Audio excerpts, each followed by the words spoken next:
আসসালামু আলাইকুম। প্রাথমিক শিক্ষক নিয়োগ ও শিক্ষক নিবন্ধন প্রস্তুতি পর্বে আপনাকে স্বাগত।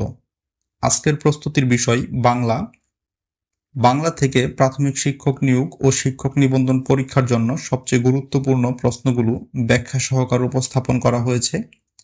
আশা করি আপনারা যদি মনোযোগ সহকারে আমাদের এই অনুশীলন পর্বগুলো শুরু থেকে শেষ পর্যন্ত মনোযোগ সহকারে দেখেন, তাহলে অবশ্যই প্রাথমিক শিক্ষক নিয়োগ ও শিক্ষক নিবন্ধন পরীক্ষায় উত্তীর্ণ হতে পারবেন। চলুন আজকের অনুশীলন পর্বটি শুরু করা যাক। ১ নম্বর প্রশ্ন, দেশি শব্দ নয় কোনটি? দেশি শব্দ নয় মাছি, কারণ মাছি একটি তদ্ভব শব্দ। ২ নম্বর প্রশ্ন, আমার জ্বর জ্বর লাগছে এটি কোন ধরনের বাক্য? আমার জ্বর জ্বর লাগছে এটি একটি সরল বাক্য।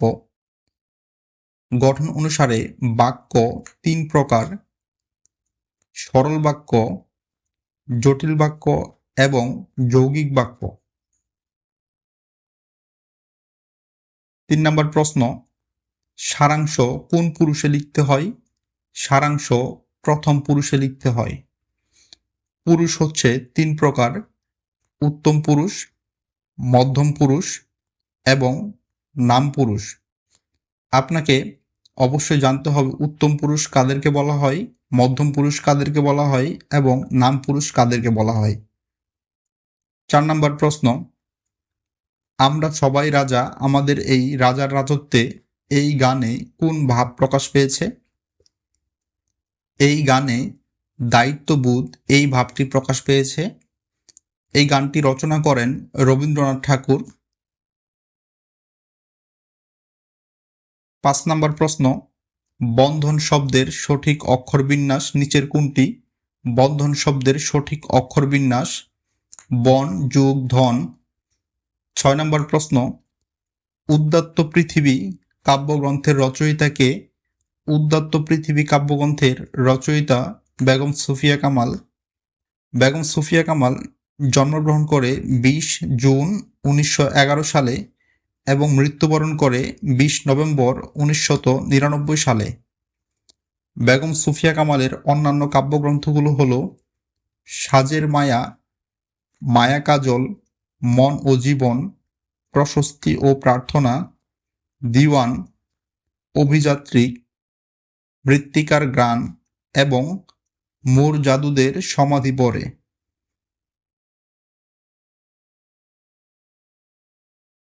৭ নম্বর প্রশ্ন, নিচের কোনটি সঠিক?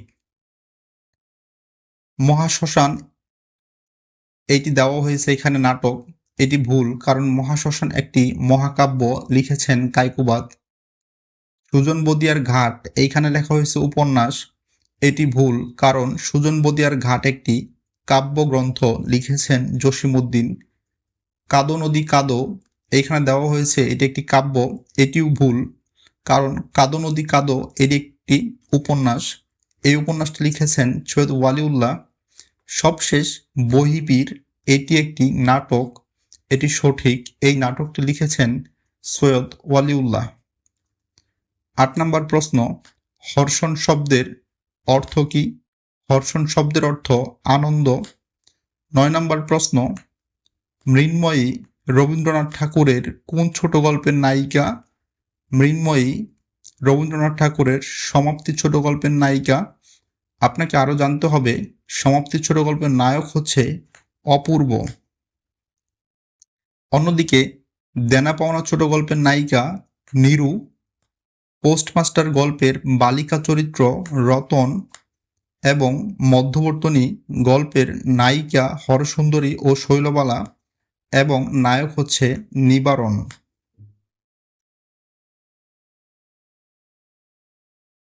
১০ নম্বর প্রশ্ন, কোন কবির মাতাও একজন কবি ছিলেন? কবি জীবনানন্দ দাশের মাতাও একজন কবি ছিলেন। কবি জীবনানন্দ দাশের মাতা কুসুম কুমারী দাস। তার বিখ্যাত কবিতা হচ্ছে আদর্শ ছেলে। আদর্শ ছেলে কবিতাটি হচ্ছে, আমাদের দেশে হবে সেই ছেলে কবে, কথাই না বড় হয়ে কাজে বড় হবে। ১১ নম্বর প্রশ্ন, ঘাতক শব্দের বিপরীত শব্দ কোনটি? খাতক শব্দের বিপরীত শব্দ হচ্ছে মহাজন।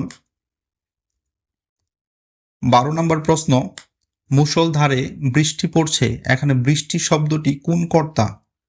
বৃষ্টি যেহেতু নিজে নিজেই পড়ছে, তাই বৃষ্টি শব্দটি মুখ্য কর্তা।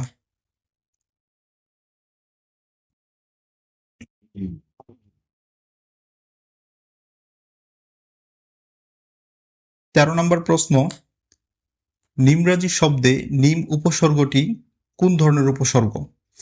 নিমরাজি শব্দের নিম উপসর্গটি বিদেশি উপসর্গ। বিদেশি উপসর্গের মধ্যে নিম হচ্ছে ফার্সি উপসর্গ। ফার্সি উপসর্গ 10টি। এই 10টি উপসর্গ আপনাকে মুখস্থ রাখতে হবে। 14 নম্বর প্রশ্ন, উপসর্গের কাজ কি? উপসর্গের কাজ হচ্ছে নতুন শব্দ গঠন করা। বাংলা ভাষায় উপসর্গ 3 প্রকার। একটা হচ্ছে বাংলা উপসর্গ, তৎসম উপসর্গ এবং বিদেশি উপসর্গ। আপনাকে আরও মনে রাখতে হবে বাংলা উপসর্গ 21টি, তৎসম উপসর্গ 20টি।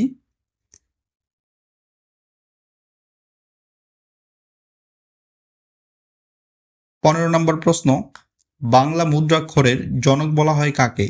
বাংলা মুদ্রাক্ষরের জনক বলা হয় চার্লস উইলকিন্সকে। চার্লস উইলকিন্স 1778 সালে হুগলিতে প্রথম বাংলা ছাপাখানা প্রতিষ্ঠা করেন এবং তিনি নিজেই বাংলা অক্ষরের নকশা তৈরি করেন।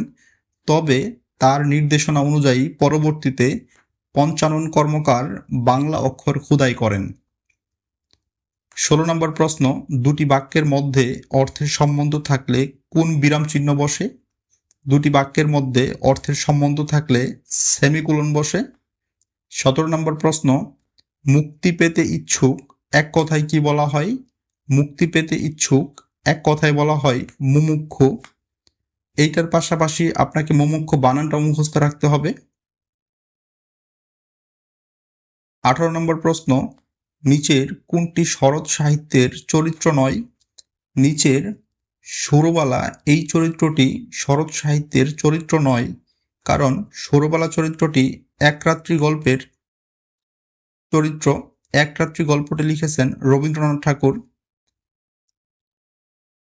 এছাড়াও সাবিত্রী চরিত্রটি শরৎচন্দ্র চট্টোপাধ্যায়ের চরিত্রহীন উপন্যাসের চরিত্র। গফুর চরিত্রটি শরৎচন্দ্র চট্টোপাধ্যায়ের ছোট গল্প মহেশ গল্প থেকে নেওয়া হয়েছে এবং সুরসী এই চরিত্রটি শরৎচন্দ্র চট্টোপাধ্যায়ের দেনা পাওনা উপন্যাসের চরিত্র।